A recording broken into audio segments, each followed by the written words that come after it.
বাবা বাইচা থাকার পরেও, যেই সন্তানকে ওই ঘরে ঘুমাইবার পরেও আপন মা বাপ নামাজের কথা বলে না, খোদার 65 দিন 365 দিনে কোনোদিন ফজরের নামাজ পড়ে না, খোদার কসম তোর রূপে আল্লাহর লানত, আল্লাহর লানত, আল্লাহর লানত, তোর মা বাপ তোরে পছন্দ করে না, এই জন্য আল্লাহর লানতের কারণে তোরে সবাই ছেড়ে দিছে, তোরে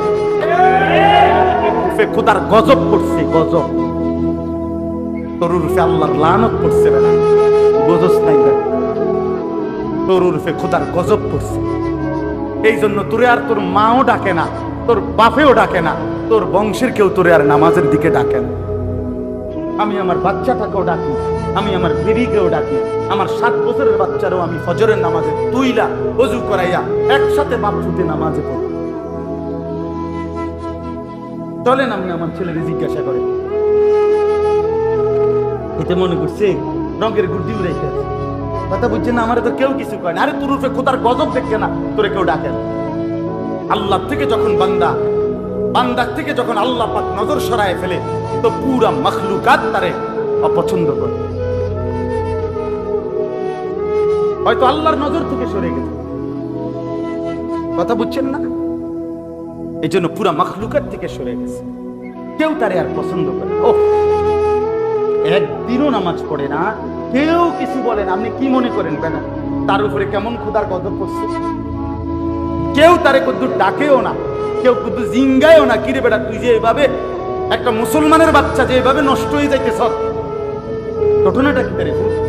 আরে কিরে তোর আল্লাহ নাই, তোর কি খোদা নাই, তোর আখিরাত নাই, তোর মরণ নাই, কেউ তারে মনে করাই দেওয়ারও নাই।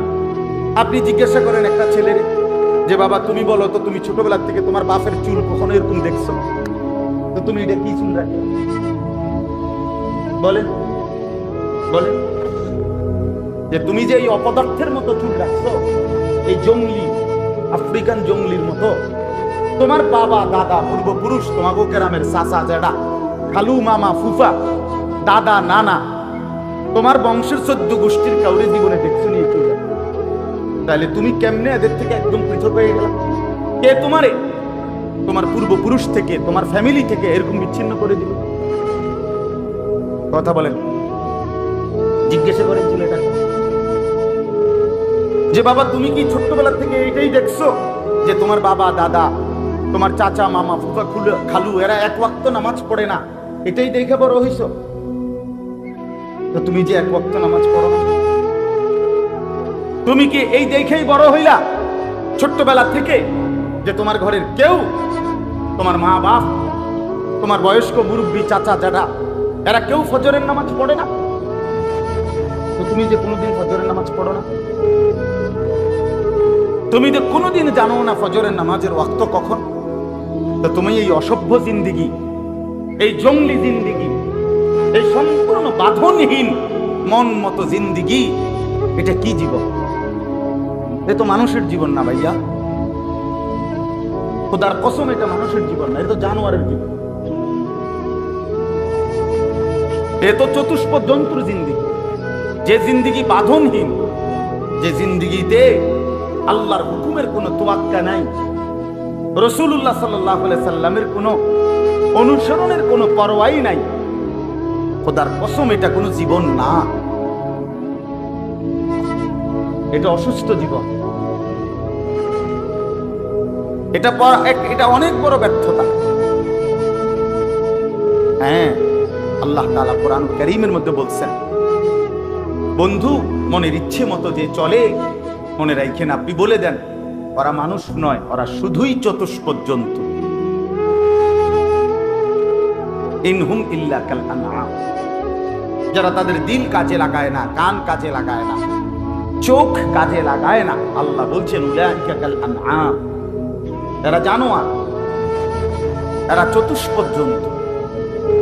এই জন্য আমি বলতেছি, আল্লাহ তাআলা বলেন ইন্নাল ইনসানা খুলিকা হালুআ, এই যে আয়াত আমি পড়ছি 29 নম্বর পারা 70 নম্বর সূরা, সূরা মাআরিজ, এই সূরার কয়েকটা আয়াত পড়ছি আমি 19 নম্বর আয়াত থেকে। এই সূরাটা আল্লাহ তাআলা বলেন ইন্নাল ইনসানা খুলিকা হালুআ, নিশ্চয়ই মানুষের স্বাভাবিক মানুষ স্বাভাবিকভাবে তাকে যে বানানো হয়েছে, আল্লাহ বলেন স্বাভাবিকভাবে মানুষের চরিত্র কেমন। আল্লাহ তাআলা বলেন হালুয়া, অর্থ হইল সে ভীরু, সে লুভী, অধৈর্য। এই শব্দটার তিনটা অর্থ, তিনটাই একই রকম। মানুষ স্বাভাবিকভাবে ভীরু, মানুষ স্বাভাবিকভাবে অধৈর্য, মানুষ স্বাভাবিকভাবে লুভী। মানে কি?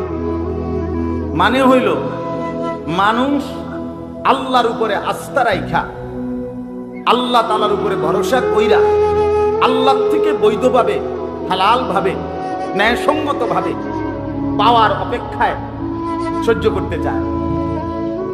মানুষ মনেই করে আমি যদি আল্লাহর উপরে ভরসা করে চলি, আমি যদি হালাল উপায়ে চলি, আমি যদি বৈধ রাস্তায় চলি, তাহলে আমার সংসারও চলবে না, আমার জিন্দিগিও চলবে না। বরং আমার দায়িত্ব হইল তাড়াহুড়া করা, লোভের কারণে, ভীরুতার কারণে। মানে ভীরু বলতে এখানে ভয় পায় হলো আমি যদি বৈধভাবে বসে থাকি কোন দিনে সংসার চলবো না। এই মানসিকতার কারণে আল্লাহ তাআলা বলেন অধৈর্য হওয়ার কারণে, ভীরু হওয়ার কারণে, লুভী হওয়ার কারণে মানুষ আল্লাহর উপরে ভরসা না করে নিজেই নিজের দায়িত্ব নিয়ে হালাল হারাম, বৈধ অবৈধ, জায়েজ না জায়েজ সবকিছু কামড়াইয়া দুনিয়া সিরা বিরা খাইয়া লাগে। কথা বুঝছেন না? তার হিসাব হইল এটা। আরে বেড়াই হুজুরের ইতান কথা লইয়া বইয়া থাকলে বুঝি সংসার চলবে। হ্যাঁ মিয়া, হুজুর মিয়া সবকিছুর মধ্যে মিয়া কোরআন কিতাব আইয়া লাগাই দেন, এমন বেয়াদব আছে না? কথা বলেন না কেন? ধমক মারে, হ্যাঁ হুজুর সবকিছুর লগে মিয়া আইয়া কোরআন কিতাব লাগাইয়া দেন আপনারা। হ্যাঁ আপনার হুজুর গো যন্ত্রণার মধ্যে কারণে চলা যায় না। এটা একটা বিয়ের অনুষ্ঠান, খোলা পাইনি কিছু ফুর্তি করবো, আনন্দ করবো, আপনারা এনে আইও শরীয়ত লইয়া ব্যস্ত। কত বড় গাদ্দার, কত বড় নাফরমান তুই বেটা। কইলিটা কি, বললিটা কি? একটা বয়স্ক মানুষ, একজন 50 বছরের বয়স্ক মুসলমান, তুমি কেমনে এত বড় কথা বলতে পারলা যে মুসলমানের বিয়ে, তার মধ্যে কোনো দিন নাই, এখানে আল্লাহর কোনো বিধান নাই? কথা বলেন না, কোনো বিধান নাই। তো বিয়ে তো আল্লাহর হুকুম, বানকিহু, আল্লাহ তাআলা বলছে তোমরা বিবাহ করো। নবীজি বলছে বিয়ে আমার সুন্নাত, আন-নিকাহু মিন সুন্নতি।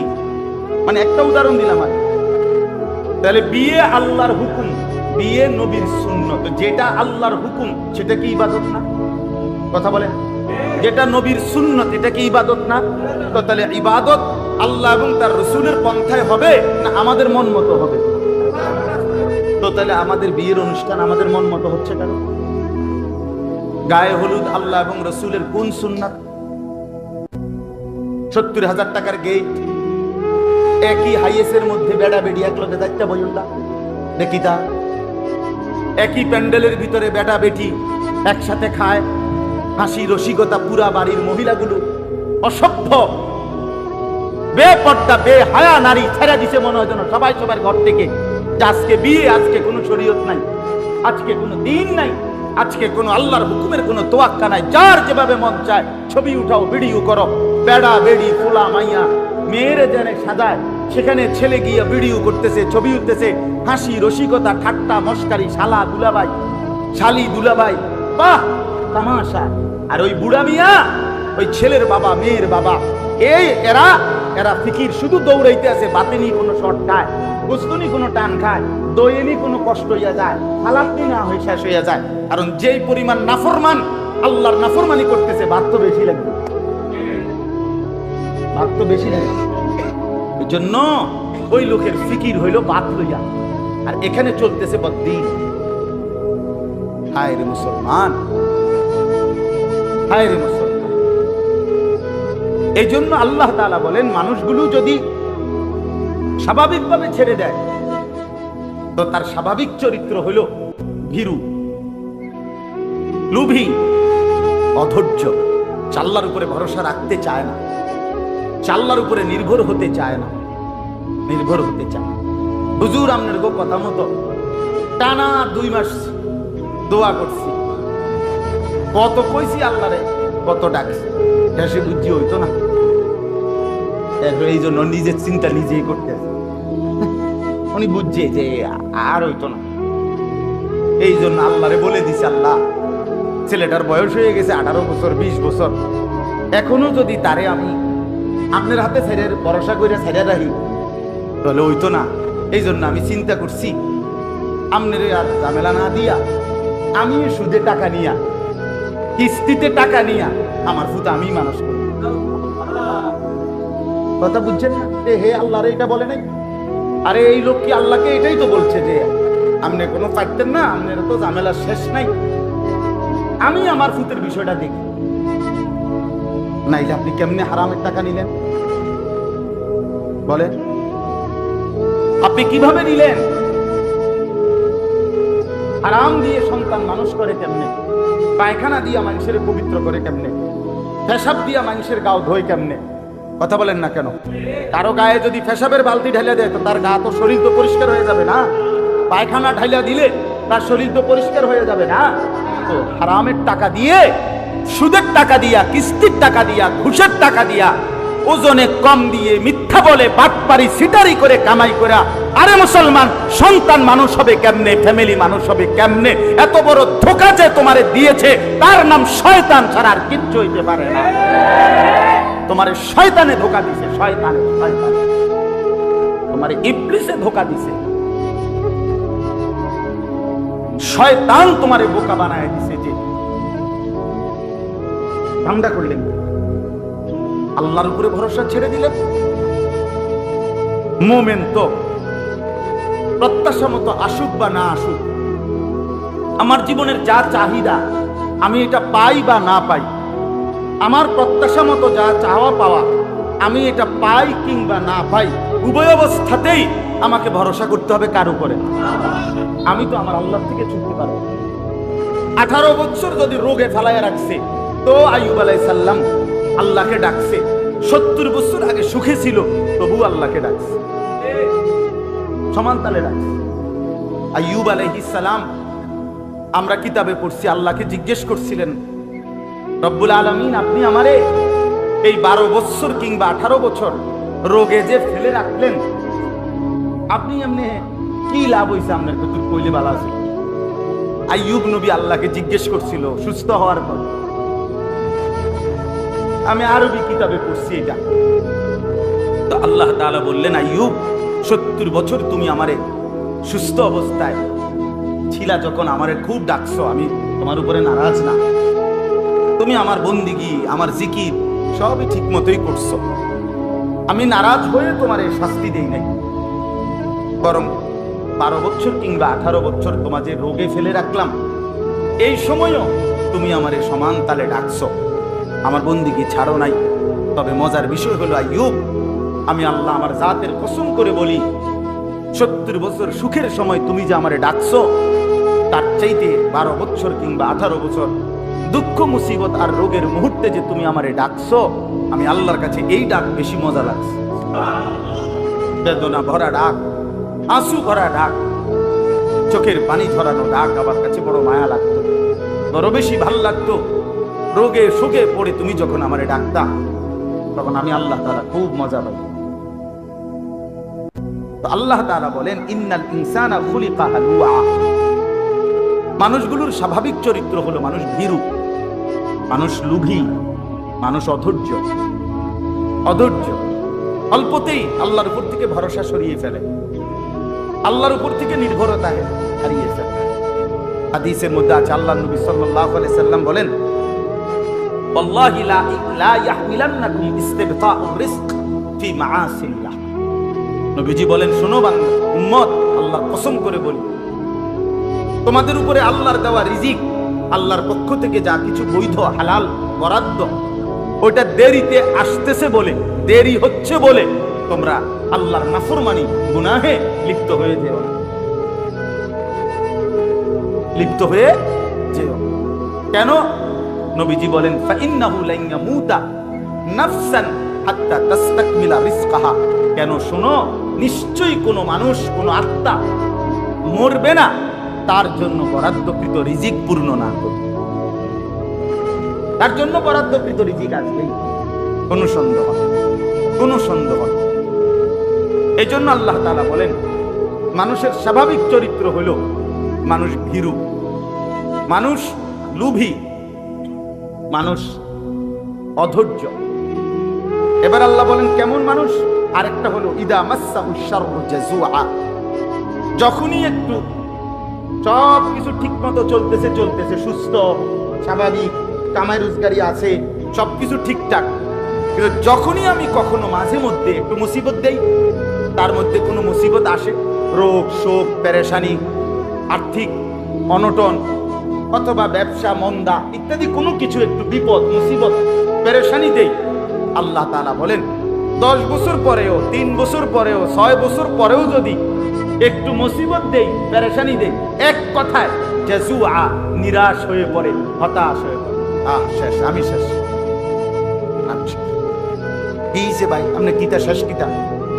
কইেন নাও ভাই, কি সে কোন কইতাম না, আপনি কোন বলবে যে ওই যে একবার আজ থেকে 3 বছর আগে একবার সাংঘাতিক জ্বর উঠছিল, 1 সপ্তাহ জ্বর আছিল, এই জ্বর আবার ফিরে আসছে আজকে 3 বছর। এই আজকে 3 বছর পরে আবার জ্বর আবার আইলো কেন? অন্যায় হয়ে গেছে।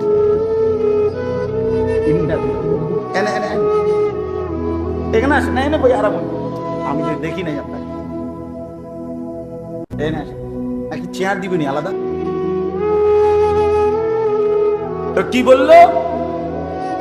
অর্থাৎ ও 3 বছর পরে আজকে 3টা বছর সুস্থ, কিন্তু আজকে 3 বছর পরে একটু জ্বর হইছে, একদম আত্মা ছেড়ে দিচ্ছে, হতাশ হতাশ।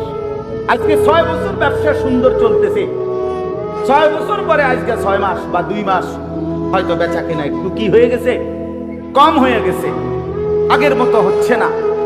কেমন আছেন? নাই হুজুর কইেন না, আগের এই ব্যবসা ওনার নাই, আগের ব্যবসা নাই, কোনটা নাই মানে হতাশ, এই 6 দিনে হতাশ। অর্থাৎ আল্লাহ তাআলা বলেন বান্দাকে আমি রাখি তো সুখে অনেক দিন, সামান্য যদি কখনো একটু ব্যথা, একটু দুর্দশা, একটু মুসিবত পেরেশানি দেই তো কি হয়ে পড়ে? হতাশ হতাশ হতাশ। আপনারা আমি আমার জন্য কল্পনা করি, আপনি আপনার জন্য কল্পনা করেন, বলেন আমাদের এই পর্যন্ত জীবনে প্রত্যেকের যে যে বয়সে আছি ভাইয়া, মাথা ব্যথা হইছে যতবার, মাথা সুস্থ স্বাভাবিক ছিল তার চাইতে বেশি না কম? এই হায়াতে পেটের ব্যথা হইছে, পেটে অসুখ হইছে যতবার, পেট সুস্থ স্বাভাবিক আছে তার চাইতে বেশি না কম? আমার জীবনের দুঃখ কয়টা? আমাদের জীবনের পেরেশানি কতক্ষণ?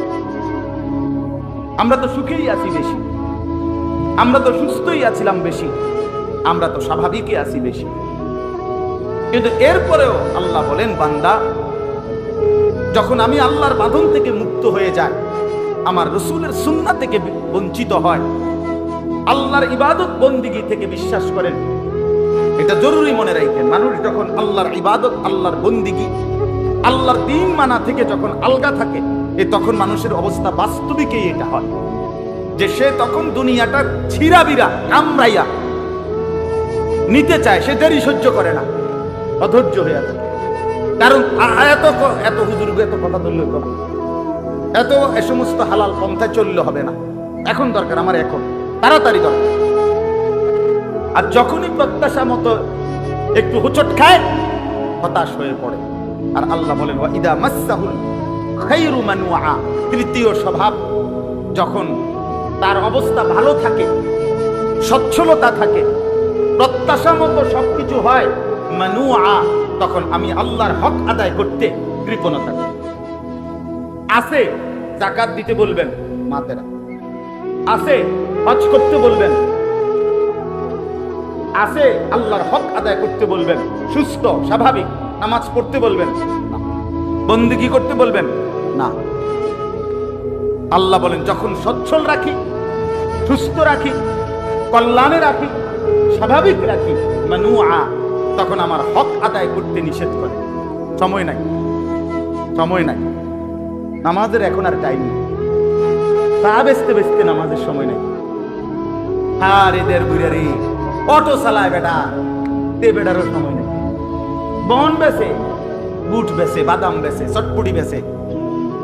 হাই মুসলমান, এই নাফরমানও দিনের পর দিন একটা সেজদা দেয় না, একটা ওয়াক্ত নামাজ পড়ে। কারণ ওই যে সুখে আছে, কথা বোঝেন নাই কথাটা, রোগ নাই, যে কোনো পেরেশানি নাই। এই কারণ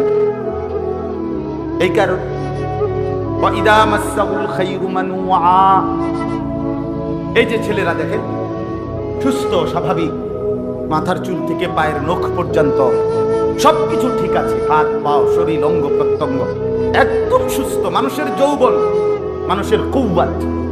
কোরআনে আল্লাহ বলছে যৌবন কালটাকে বলা হয়েছে কুওয়াতান, শক্তি।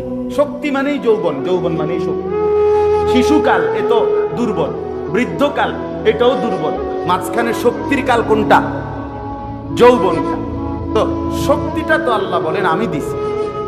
সুম্মা জাআলা মিন বাদি দুফিন কুওয়া, আমি আল্লাহ দুর্বল বাচ্চাকে আমি রব্বুল আলামিন শক্তি সঞ্চার করেছি, আমি যুবক বানিয়েছি, আমি কিশোর তরুণ বানিয়েছি। তাহলে যেই আল্লাহ আমাদের এই মুহূর্তে মাথার চুল থেকে পায়ের নখ পর্যন্ত সুস্থ স্বাভাবিক সবল বানাইলেন, সেই মালিককে সেজদা না করা কেমন বিষয় এটা বলে? ছেলেগুলো দেখবেন স্বাভাবিক মানুষ, সুস্থ মানুষ, দিনের পর দিন একটা মোবাইল টিপতে টিপতে, বন্ধুদের আড্ডা দিতে দিতে, এক নারীর কল্পনা করতে করতে এই শাহওয়াতের রোগী, এই অবৈধ কামনা বাসনার রোগী, লজ্জাস্থানের চাহিদা, তার লজ্জাস্থানের যে যৌন চাহিদা, এই যৌন চাহিদার কারণে আল্লাহ ভুলে গেছে, আখিরাত ভুলে গেছে, নামাজ ভুলে গেছে, দুনিয়া ভুলে গেছে, বংশের ইজ্জত ভুলে গেছে, মা বাবা দেশ সমাজ জাতি সকলের সম্মানকে কোরবানি করে দিয়া, জবাই করে দিয়া, এই জানোয়ারের মতো শুধু নারীর পিছনে আর ছবির পিছনে আর উলঙ্গ দৃশ্যের পিছনেই ছুটছে। তো হায় মুসলমানের বাচ্চা, এরপরে গন্তব্য গিয়ে থামবে কোথায়? কত নারী দেখলে সব মিটবে? কত ঘন্টা মোবাইলে উলঙ্গ ছবি দেখলে তৃপ্তি হবে? থামবে কোথায়? কতদিন পরে থামবে বলে? আমি সব সময় বলি, লোনা জলে তৃষ্ণা মেটে না, তৃষ্ণা মেটে না। যে পানি লবণাক্ত, সমুদ্রের পানি, এটা পান করলে তৃষ্ণা মেটে না, লোনা পানিতে তৃষ্ণা মেটে না। ঠিক তেমনি ভাবে খোদার কসম, কোন গুনাহ তৃপ্তি দেয় না।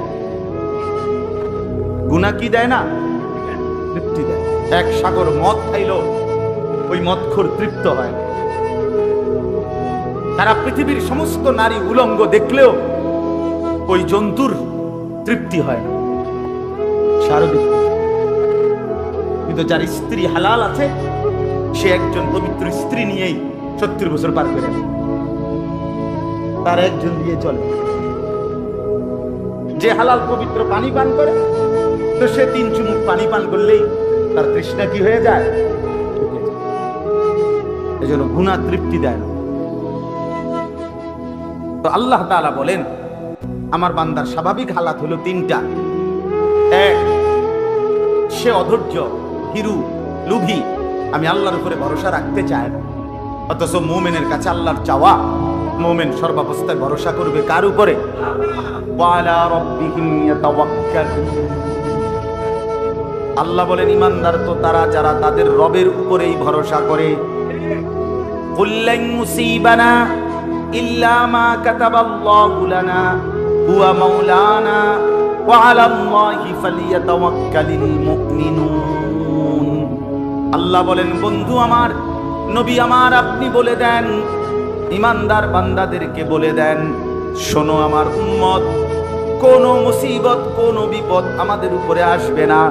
আসবে কেবল সেইটাই যা আল্লাহ আমাদের জন্য লিখে রেখেছেন। আল্লাহই আমাদের অভিভাবক। ওয়া আলাল্লাহি ফালিয়াতাওয়াক্কালিল মুমিনুন। আল্লাহর উপরেই মুমিনের ভরসা করা উচিত। কার উপরে? আল্লাহর উপরেই, আল্লাহর উপরেই। এজন্য মুমিন মানে আল্লাহর উপরে ভরসা করবে।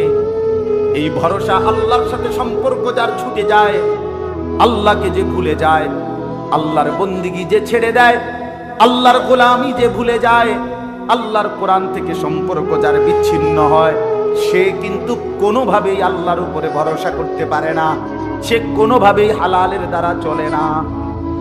দেখে নাও, যার কোরআনের সাথে সম্পর্ক নাই, নামাজের সাথে সম্পর্ক নাই, আল্লাহর ইবাদতের সাথে সম্পর্ক নাই, খোদার কসম ওই নাফরমান সে অধৈর্য, সে পারে না দুনিয়া পুরোটা সিরা খেয়ে দেবে, যা পান সব তার দরকার, কারণ সে তো বৈধ অবৈধ তার কোনো পরোয়াই করে। আর কি আল্লাহ বলেন, আর হলো এই আল্লাহর বাঁধন থেকে মুক্ত যে মানুষ, সে তার জীবন চলার পথে যখনই একটু হোঁচট খায়, একটু পেরেশানি অথবা তার প্রত্যাশা মতো হয় না, তখন হতাশ হয়। হতাশ হয় ইমানদার, হতাশ হয় না, নাফরমানি হতাশ হতাশ। আর আল্লাহ তাআলা বলেন 3 নাম্বার হলো, যখন প্রত্যাশা মতো সবকিছু মিলে, তখন আমি আল্লাহর হক আদায় করতে কার্পণ্য। তখন আর নামাজেরও টাইম নেই, যাকাতেরও টাইম নেই, হজ্জেরও টাইম নেই, আল্লাহর হুকুম পালনের টাইম নাই, আল্লাহর রাস্তায় খরচ করারও মানসিকতা নাই, সময় নেই, সময় নেই। আপনি বলবেন সময় নেই, নামাজের টাইম নেই, আল্লাহর রাস্তায় দাওয়াত ও তাবলীগের মেহনতে একটু সময় দিবেন না, টাইম নেই, ওলামায়ে কেরামের কথা শুনবেন না, টাইম নেই। আমার জীবনে আমি কত দেখছি, কত সম্পদশালী ব্যক্তি দুনিয়া নিয়ে এত ব্যস্ত, ওই এরকম মাহফিলে কত দেখছি জীবনে, আজকে এত বছরে আইয়া বক্তৃতা মারে, বক্তব্য দেয়, উনি বক্তৃতা দেয় দিয়া 2-5 মিনিট বক্তব্যের মধ্যে বলে, হুজুররা যে সমস্ত কথা বলে, আমাদের উচিত এই সমস্ত কথাগুলোর উপরে আমল করা, এগুলো মেনে চললে আমাদের অনেক দুনিয়া আখিরাতের কল্যাণ হবে, আমাদের উচিত।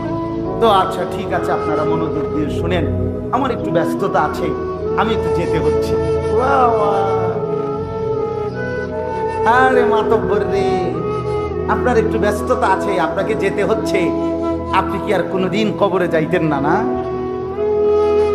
আপনি মরতেন না, আপনার আখিরাত লাগবে না, আপনার আখিরাত লাগবে না, বুঝেন না? আমাদেরকে বোকা মনে করে সাধারণ মানুষদেরকে, যে এই সমস্ত গুলো সাধারণ লোক, তো এরা মোল্লা মুন্সির কথা শুনুক, আমরা এগুলো শুনবার টাইম আছে না। আমি এই কয়েকবার বলছি এই কয়েকদিনে, যে বারবার ওলামায়ে কেরামকে, মসজিদের খতিবকে, এই যখনই কোন দুনিয়াদার সম্পদশালী ক্ষমতাওয়ালা, এরা বারবার ওলামায়ে কেরামের জবানকে আটকায়া বারবারই বলতে চেষ্টা করে, হুজুর এই কথা বলবেন না, ওই কথা বলবেন না, রাজনীতির কথা বলবেন না, এটা বলবেন না, ওইটা বলবেন না। এই মানুষগুলো প্রতিবার ওলামায়ে কেরামের কথা মুখ বন্ধ করে দেওয়ার কারণেই এই বদনসিবরা শুনতেও পায় নাই যে কোনটা হালাল, কোনটা হারাম, কোনটা উচিত, কোনটা অনুচিত। যদি ওলামায়ে কেরামকে কোরআন সুন্নাহর আলোকে দেশ, জাতি, রাজনীতি, রাষ্ট্র, ক্ষমতা, সমস্ত ব্যক্তিবর্গের কথা, প্রত্যেকের ভালো মন্দ, দোষ ত্রুটি ধরে দেওয়ার সুযোগ দিত আর শুনতো, গ্রহণ করার মানসিকতা থাকতো, তাইলে দুপুর 2:30 বাজে আর ভাগার দরকার হইতো না, তাইলে আর পাগল লাগতো না, ভাগার দরকার হইতো না। কণ্ঠরুদ্ধ করে দেওয়ার কারণে থাকতো। হ্যাঁ, আপনাদের আমাদের ব্যক্তিগত জীবনেও যেমন আল্লাহর কথা শোনা দরকার, রাষ্ট্রীয় জীবনেও আল্লাহর কথা শোনা দরকার, দরকার না? কোন ঘরের মধ্যে যেমন আল্লাহর কথা কি এটা জানা দরকার, কোন রাষ্ট্রের মধ্যে তো আল্লাহর কথা কি সেটা শোনা দরকার। না, এটা কোন যেত না, মোল্লারা কইতেন না, এটা বলতেন না, ওটা বলতেন না, ওটা বলতেন। একবার আমার এক মাহফিলে একবার কাগজে লিখে দিছি কি কি বলা যাবে না। এরপরে আমি বলছি, আপনারে আঙ্কেল মনে কিছু নিয়েন না, যেগুলো লিখে দিছেন এগুলো ছাড়া কোরআন, ও নিচে এরপরে লিখছে কোরআন সুন্নাহর আলোকে কথা বলেন, এডি বাদে। তাই বলছি এইগুলো বাদে কোরআন সুন্নাহর আলোকে কথাগুলো কি সেটা একটা স্যাম্পল আপনি 10 মিনিট আগে নমুনা স্বরূপ আমারে বলেন, পরে আমি এডির ব্যাখ্যা করবো, আপনি কইয়া দেন। বুঝেন নাই কথা? আপনি বলেন, তো আমরা কি আর এগুলো জানি? তো আপনি এগুলো লিখছেন, এই জীবনভর ফাইজলামি করতে করতে, মস্কারি করতে করতে এরপরে গিয়ে আটকায় গেছে। আর যখন আটকাইছে তখন আর কিচ্ছু নাই, নাই তো নাই কিছুই। আখাযনাহুম বাগতাতান ফাইদা হুম মুবলিসুন। আল্লাহ বলে, বান্দা আমার দুনিয়া পেয়ে যখন অহংকার শুরু করে, খোদার কসম, কোরআনের আয়াত, আল্লাহ বলেন হাত্তা ইযা ফারিহু বিমা উতু, আমি যখন কোন নাফরমানকে দুনিয়া দেই, দুনিয়া পেয়ে যখন সে খুশিতে অহংকার করে, তো আখাযনাহুম বাগতাতান, আমি হঠাৎ ধরে ফেলি, ফাইদা হুম মুবলিসুন, তখন একেবারে হতাশ হয়ে পড়ে। ফাকুতিয়া দাবিরুল কওমিল্লাযীনা যালামু, আল্লাহ বলেন আমি তখন জালেমের, আমি তখন সীমা লঙ্ঘনকারীর লেজ সুদ্ধা, গোড়া সুদ্ধা কেটে দেই। আলহামদুলিল্লাহি রাব্বিল আলামিন, আর সব প্রশংসা শুধুই আমি আল্লাহর। কার? চলেন এবার তিনটা বিষয় তাহলে বুঝলেন। এক নাম্বার হলো মানুষের স্বাভাবিক তবিয়ত হলো মানুষ লোভী। দুই নাম্বার হলো মানুষের স্বাভাবিক তবিয়ত হলো মানুষ নিজের প্রত্যাশা মতো যখন কিছু না পায়, হোঁচট খায়, ধাক্কা খায়, বা একটু বাধাগ্রস্ত হয়, তো কি হয়ে পড়ে? হতাশ। আবার যখন প্রত্যাশা মতো, চাহিদা মতো সব পায়, তখন আল্লাহর হক আদায় করতে কি করে? কৃপণতা করে, ভুলে যায়। তো আল্লাহ তাআলা বলেন এই মন্দ অভ্যাস থেকে বাঁচবে কারা? এই তিনটা দোষ নাইরা, কথা বলেন না কেন? সবসময় বুঝি আমার চাহিদা মতো সবকিছু পূর্ণ হইতে হবে, আল্লাহ পাক এটা দিতে বাধ্য। আমি আজকে কমু বা বিরিয়ানি, আজকে বিরিয়ানি হইতে হবে, আজকে কমু খিচুড়ি, খিচুড়ি হইতে হবে নাকি? হ্যাঁ, বুঝেন না? তাইলে আল্লাহ তাআলা বলেন এই যে মন্দ অভ্যাস, যে ভীরু, অথবা প্রত্যাশা মতো না পাইলে হতাশ, অথবা চাহিদা মতো পাইলে আল্লাহর হুকুম পালনে কার্পণ্য, এই মন্দ অভ্যাস থেকে বাঁচবে কারা? বেঁচে থাকে কারা? আল্লাহ বলেন ইল্লাল মুসাল্লিন, পাক্কা নামাজি যারা। সুবহানাল্লাহ। আল্লাহ বলেন এই তিনটি মন্দ অভ্যাস থেকে বেঁচে থাকতে পারবে তারা যারা পাক্কা নামাজ। ইল্লাল মুসাল্লিন, আল্লাহর উপরে ভরসা হারিয়ে ভীরুতা, কাপুরুষতা অথবা লোভীর জিন্দেগি থেকে মুক্ত থাকবে তারা পাক্কা নামাজি যারা। প্রত্যাশা মতো যা পায় নাই, হতাশ হয়ে না হয়ে আল্লাহর উপরেই ভরসা ধরে রাখা, এইরকম বন্দিগি, এরকম জিন্দেগি হবে তাদের পাক্কা নামাজি যারা। আবার সব সময় যখন যা আল্লাহর ইচ্ছায় মিলে, তাতে আল্লাহর হক, আল্লাহর প্রাপ্য আদায় করবে তারা পাক্কা নামাজি যারা। কথা বুঝছেন? তাহলে নামাজি বান্দা যে, পূর্ণ নামাজি যে, সে উভয় অবস্থাতেই বুঝে যে আমাকে আমার চাহিদা মতো যদি মিলে তাইলেও আমার আল্লাহ, আমার চাহিদা মতো যদি নাও মিলে তাও আমার আল্লাহ। আমি আমার আল্লাহর উপর থেকে ভরসা হারিয়ে, নির্ভরতা হারিয়ে, আমি দুনিয়া নিজের দায়িত্বে নিয়া নিজের সংসার, পরিবার, ঘর, ফ্যামিলি, ছেলে মেয়ে, দেশ, কোনো কিছুতেই আমি আমার সমাধান করতে পারবো না। আল্লাহ বান্দাকে শিখাইছে, বান্দা 5 ওয়াক্ত বলবা যে আল্লাহ আপনার কাছেই সাহায্য প্রার্থনা করি। তার কাছে এই নামাজ, নামাজের মধ্যে এই সিফাত আসে। নামাজের মধ্যে 20 বছর ধরে আমার সন্তান হয় না, তো এরপরও কি আল্লাহর উপর থেকে ভরসা ছেড়ে দেওয়ার কোনো সুযোগ আছে? তাহলে এটা মুমিন বুঝে, ইমানদার এটা বুঝে যে আমি যদি কোনোদিনও অভাব আমার দূর নাও হয়, তারপরও আমি আল্লাহকে ছাড়বো না। আবার আমি যদি সুখেও থাকি তাইলেও আমি আল্লাহকে কি করব না। নবী সাল্লাল্লাহু আলাইহি ওয়াসাল্লামের হাদিসের মধ্যে আছে, নবীজি আল্লাহর কাছে দোয়া করতেন, আল্লাহ আমি এমন একটা জিন্দেগি চাই, এক বেলা পেট ভরে খাবো, আপনার শুকর আদায় করব, আরেক বেলা উপাস থাকবো, আপনার জন্য ধৈর্য ধরব, আপনার জন্য সবর করব। কারণ হইল শুকর করলেও জান্নাত, সবর করলেও জান্নাত। বান্দা যদি পেয়ে শুকর করে তাইলে কি? জান্নাত। বান্দা যদি না পেয়ে সবর করে তাইলেও কি? আল্লাহ থেকে তো ছেড়ে দেওয়ার সুযোগ নেই, আল্লাহর কাছ থেকে নিজেকে মুক্ত রাখার তো সুরত নাই ভাইয়া আমার বাপ। এই যে কয়জন মুসল্লি আমরা আজকে বসলাম, যে কয়জন নওজোয়ান ভাই বসলা ভাইয়া, এইখান থেকে স্পষ্ট হইল মানবীয় বদ অভ্যাস, মানুষের সৃষ্টিগত যে মন্দ অভ্যাস, এখান থেকে যদি কেউ মুক্তি পেতে চায়, খোদার কসম আল্লাহ বলছে তাকে নামাজি হইতে হবে, নামাজি হইতে হবে, নামাজি হইতে হবে। আল্লাযীনা হুম আলা সালাতিহিম দাঈমুন, আল্লাহ বলে শুধু নামাজি না, বরং দায়েম নামাজি, অর্থাৎ সদা সর্বদা যারা তাদের পুরা জিন্দেগি নামাজের উপরে চালু রাখে, দায়েম রাখে, সর্বদা চালু রাখে, এমন প্রিয় বান্দাই বিপদেও হতাশ হয় না, সুখেও আল্লাহকে বলে না। কথা বুঝছেন না? সর্বদা নামাজ। তাহলে নামাজি হইতে হবে কখন? সর্বদা। বলেন না কখন? কখন? সর্বদা, মানে প্রত্যেক শুক্রবার। প্রত্যেক শুক্রবার 1:25 মসজিদে ঢুকবে, 1:38 মসজিদে যাবে, 2 রাকাত নামাজ, 2 রাকাত, 2 রাকাত নামাজ পড়ার মধ্যেও গরিব দিকে চাইছে 18 বার।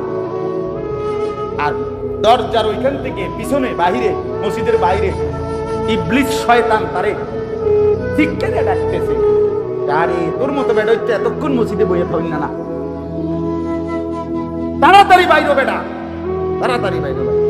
ইমাম সাহেব সালামটা ফিরাইতে দেরি জুমার নামাজ পরে এমন কিরমি কামড় দেয়, বুঝেন না কথা, ফেরটা সাথে সাথে ইবলিসের ডাকে মসজিদ থেকে বাইরে। নাই তো 4 রাকাত সুন্নতে মুআক্কাদা, ইমাম সাহেবের প্রথম কাতারের বয়স্ক মুসল্লি, তারা যে বছরের পর বছর পড়ে, তারা বেকুব দেখে পড়ে না। কথা বলেন না কেন? জুমার নামাজের 2 রাকাত ফরজের পরে যে আরো 4 রাকাত সুন্নত পড়ে, এই হুজুর এবং এই যারা পড়ে নিয়মিত, এরা বেওকুফ না? আর আমনে সালাক, আমনে সালাক, এটা হুজুরের আব্বার সম্পত্তি, হুজুরের বাড়ির থেকে আনছে দেখে এটা পড়ে। যদি কোরআন সুন্নাহর মধ্যে না থাকতো, রাসূলুল্লাহ সাল্লাল্লাহু আলাইহি সাল্লামের আমল যদি না থাকতো, তাইলে কি এটা হতো? এটা উলামায়ে কেরাম পড়তো? তাইলে এই জন্য সর্বদা নামাজ মানে কি? শুধু জুমা? কথা বলেন না কেন? শুধু জুমা? কয় ওয়াক্ত? 5 ওয়াক্ত, 5 ওয়াক্ত প্রতিদিন। হাকিমুল উম্মত মুজাদ্দিদুল মিল্লাত হযরত মাওলানা শাহ আশরাফ আলী থানভী রাহমাতুল্লাহি আলাইহি বলছেন, সুবহানাল্লাহ, দারুণ কথা বলছেন হযরত থানভী রাহমাতুল্লাহ বলছেন, কোন ব্যক্তি একটি নেক আমল করার পর যদি পুনরায় সেই নেক আমল আবার করতে পারে, তাহলেই প্রমাণ হয় পূর্বের নেক আমলটি কবুল হয়েছে।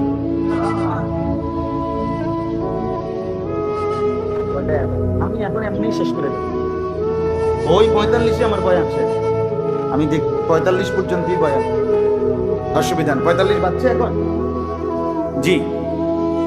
তো এরপরে আপনি বুঝেন যে হাকিমুল উম্মত থানভী রাহমাতুল্লাহ আলাইহি বলেন,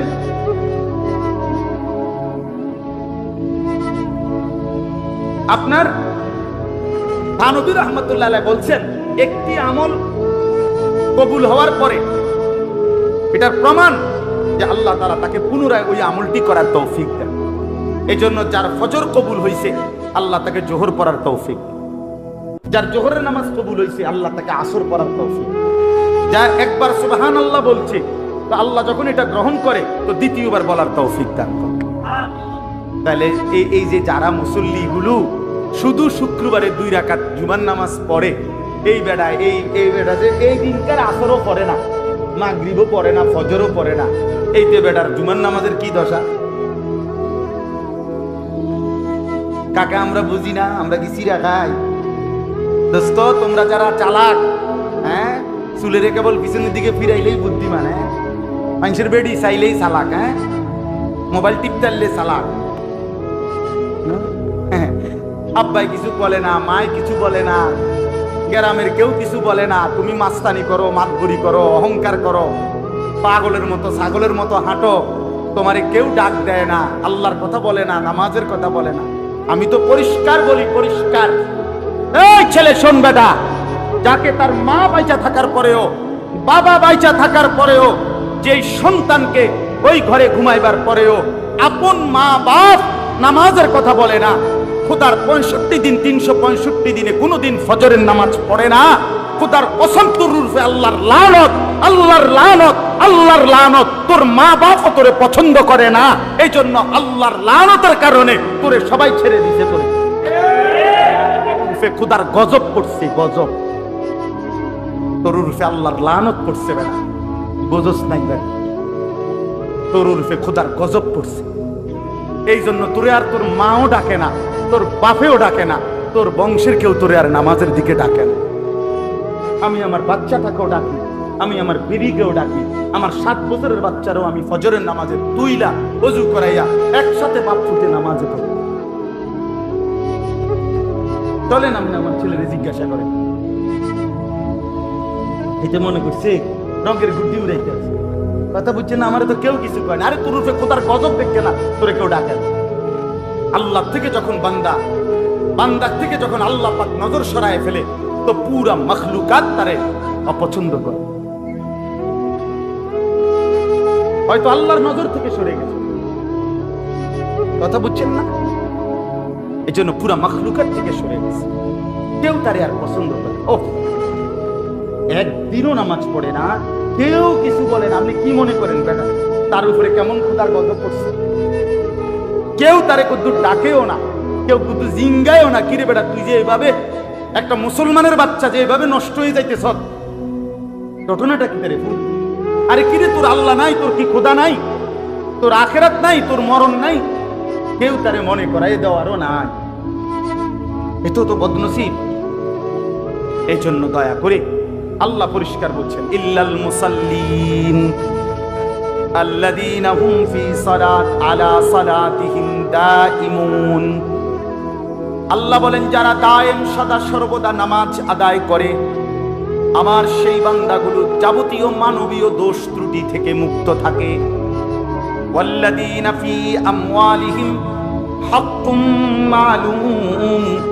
আল্লাহ বলেন এবং যারা নামাজ তো পড়ে, সাথে সাথে আল্লাহর দেওয়া অর্জিত সম্পদ যা কামাই রোজগারি, তার মধ্যে এই কথা নিশ্চিত মনে করে যে আমার এই সম্পত্তির মধ্যে লিসাইলি ওয়াল মাহরুম, অভাবী বঞ্চিত দুস্থ গরিব অসহায়েরও হক আছে। আমার টাকাটা শুধুই আমার না, আমারে আল্লাহ দিছে যদিও আমার হাতে, কিন্তু আমার এই সম্পদের মধ্যে যাকাত আছে, আমার এই সম্পদের মধ্যে ফিতরা আছে, আমার এই সম্পদের মধ্যে গরিব দুঃখী অসহায়েরও কি আছে? হক আছে। আল্লাহ বলেন এই মানসিকতা যার, অর্থ সম্পদের মধ্যে যে মনে করে যে আমার টাকা পুরোটা আমার না, শুধু আমারে আল্লাহ যদিও দিছে, কিন্তু এর মধ্যে গরিবের হক আছে, বঞ্চিতের হক আছে, এতিমের হক আছে, অসহায়ের হক আছে, আপনজন গরিব গোরাবা যারা তাদের হক আছে, আমার উপরে এখানে যাকাত আসতে পারে, আমার উপরে ফিতরা আসতে পারে, আমারে দান সদকা করতে হবে। এই মানসিকতা যাদের মধ্যে আছে অর্থ সম্পদের ব্যাপারে, আল্লাহ বলেন তারা এই উপরুক্ত মন্দ অভ্যাস থেকে মুক্ত। সে বুঝে যে পুরা টাকা আমার না, পুরা টাকা কি না আমার, আমার আহসিন কামা আহসানাল্লাহু ইলাইক। আল্লাহ কোরআনে বলছে, বান্দা আমি তোমাকে যে সম্পদ দিয়ে দয়া করেছি, আমি যাকে দেই নাই তাকে আমিই দেই নাই, তুমি তারে দাও, আমি বিনিময়ে তোমাকে উত্তম বিনিময় দেব। আল্লাহ বলেন দুইটাই আমার কুদরত, ওরে দিছি কেন? আমি দিছি। ওরে দেই নাই কেন? আমি দেই নাই, আমি দেই নাই, তুমি দাও। ইরহামু মান ফিল আরদ ইয়ারহামুকুম মান ফিস সামা। নবীজি বলছে জমিনে যারা আছে তুমি তাদের প্রতি দয়া করো, আসমানে যিনি আছেন তিনি তোমার উপরে দয়া করো। আমি দিলে দেব 5 টাকা, তিনি দিলে দিব 15 টাকা। কথা কয় না আল্লাহ, আল্লাহ দিবে হিসাব ছাড়া। আল্লাহ দিবে কি ছাড়া?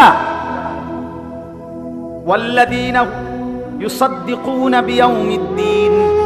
আল্লাহ বলেন যারা কিয়ামত দিবসকে বিশ্বাস করে, ওয়াল্লাযীনা হুম মিন আযাবি রাব্বিহিম মুশফিকুন, যারা আখিরাতের আযাবের ভয়ে ভীত থাকে।